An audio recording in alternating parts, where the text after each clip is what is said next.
Welcome back to my YouTube channel. आज हम आपकी वर्कशीट करने वाले हैं वर्कशीट नंबर 27 जो कि आपकी 22 जनवरी की वर्कशीट है। यह जो आपकी पुस्तक है हमारे अतीत भाग 2 वो हम इसमें पढ़ रहे हैं। कक्षा 7 के लिए ये वर्कशीट आई है। यहाँ पे आप अपना नाम लिखोगे। यहाँ पे अपने जो आपकी कक्षा अध्यापिका है उनका नाम लिखोगे। तो इसमें जो बच्चों हम जो टॉपिक पढ़ रहे थे मुगल साम्राज्य पढ़ रहे थे, तो इसे ही आज हम कंटिन्यू करेंगे। तो आइए हम इसे पढ़ते हैं। उससे पहले आप अपनी जो नोटबुक है वो निकाल लो, ताकि इसके बाद जैसे मैं आपको क्वेश्चन आंसर्स कराऊंगी तो आप वो क्वेश्चन आंसर कर लेना। तो आइए हम इसको पढ़ना स्टार्ट करते हैं।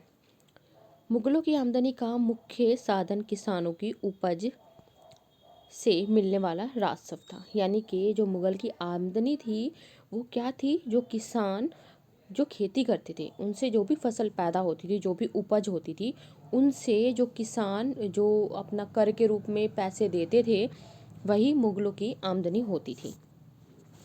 अकबर के राजस्व मंत्री टोडरमल ने 10 साल, यानी कि जो अकबर का राजस्व मंत्री थे वो कौन थे, टोडरमल थे। इन्होंने 10 साल 1570 से 1580 की कालावधि के लिए कृषि की पैदावार, कीमतों और कृषि भूमि का सावधानी पूर्वक सर्वेक्षण किया था। तो इन्होंने 10 सालों में इन्होंने जो कृषि की भूमि थी उस पे 10 सालों तक सर्वेक्षण किया था कि कृषि की पैदावार कैसी हो रही है, उसकी कीमत को कैसे हमें डिसाइड करना चाहिए, और कृषि भूमि का हमें जो कृषि के लिए जो भूमि है उसका कैसे हमें सावधानी से उसका उपयोग करना चाहिए।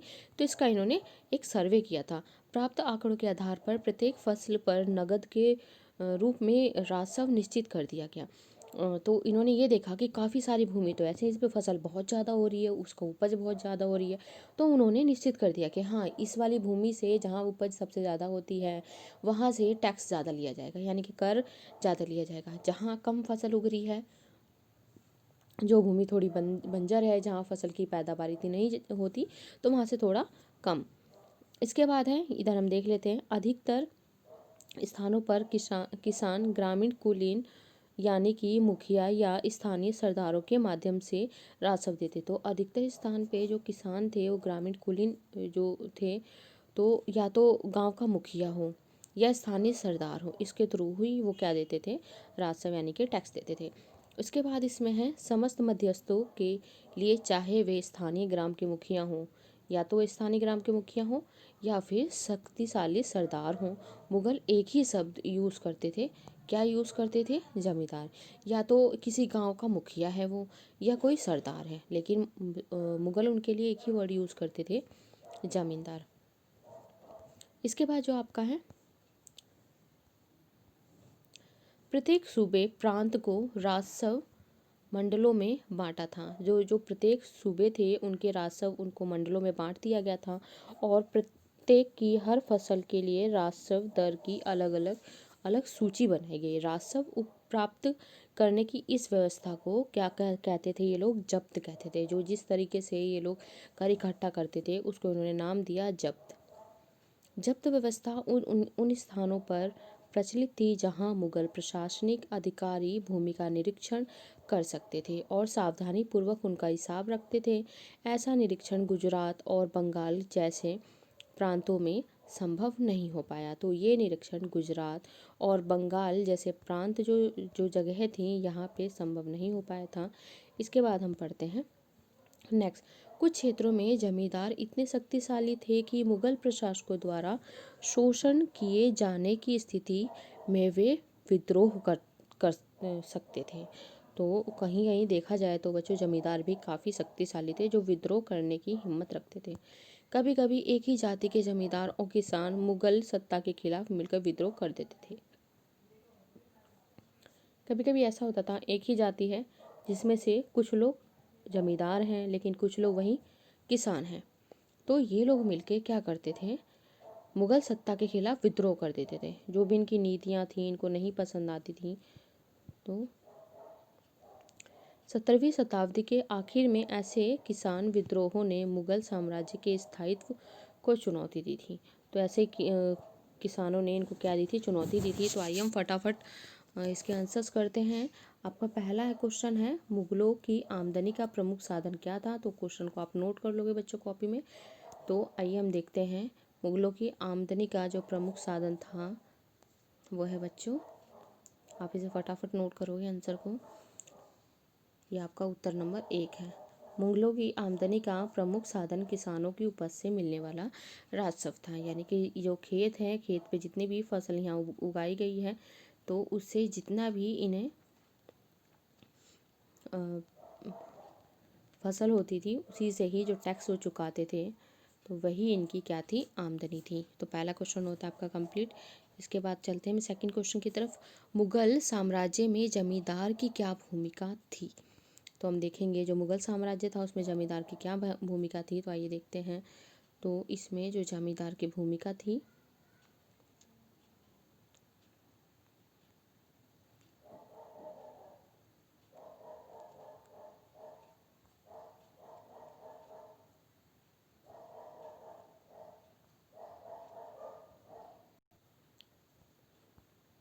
इसमें जो नेक्स्ट है, अकबर के राजस्व मंत्री का क्या नाम था? तो ये देख सकते हो बच्चों आप यहाँ, जो अकबर का राजस्व मंत्री था, आपका क्वेश्चन नंबर इसमें 3 है, तो इसका ये रहा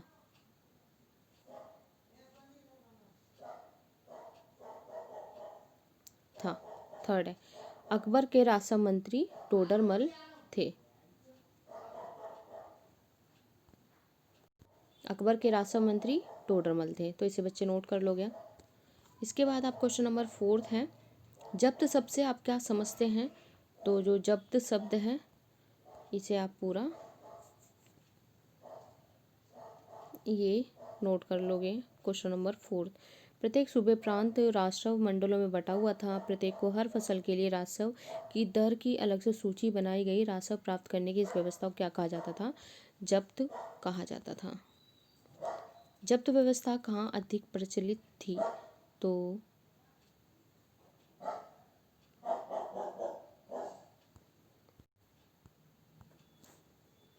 ये यहाँ, तो जब्त व्यवस्था उस स्थानों पर प्रचलित थी जहाँ मुगल प्रशासनिक अधिकारी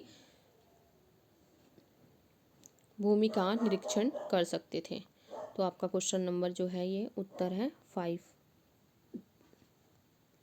आप इसे पूरा नोट कर लोगे क्वेश्चन नंबर 5 को। ओके, तो आपकी वर्कशीट होती है कंप्लीट। बच्चों, मुगल साम्राज्य में जमींदार की यही भूमिका थी कि वो क्या करते थे, कर को इकट्ठा, यानी कि कर इकट्ठा करते थे या लेते थे, बस इनका यही कार्य था। सेकंड क्वेश्चन आप ये कर लोगे, ठीक है। आमदनी का मुख्य कार्य क्या था? मैंने आपको लिखवा दिया, राजस्व था जो ऊपर लिखवा दिया है। जो इनके मंत्री का नाम था टोडरमल था। जब्त व्यवस्था मैंने ऊपर करा दी है। कहाँ प्रचलित थी? जहाँ ये भूमि का निरीक्षण कर सकते थे। तो सारे क्वेश्चन मैंने आपको करा दिए हैं। मैं आपको और बता देती हूँ, आंसर नंबर 5 का आंसर है ये देखो, आप इसे नोट कर सकते हो, ठीक है।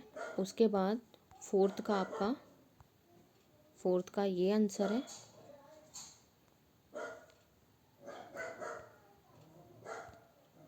थर्ड का ये है। सेकंड का मैंने आपको लिखवा दिया था और फर्स्ट का ये है। तो आई होप आपको आज की वर्कशीट अच्छी लगी होगी।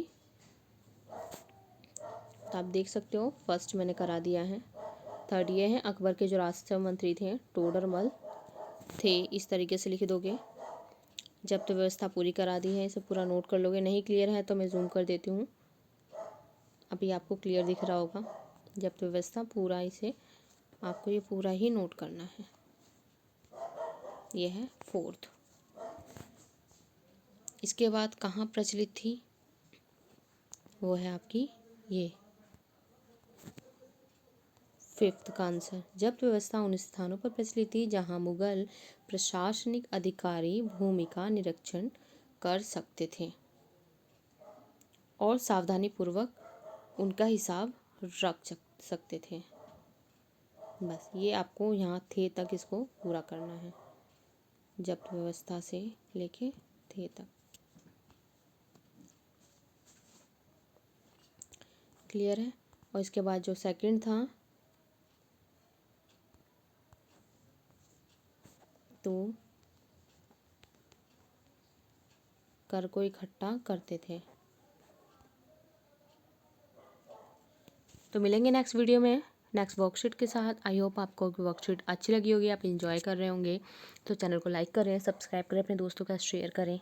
Okay, thank you so much.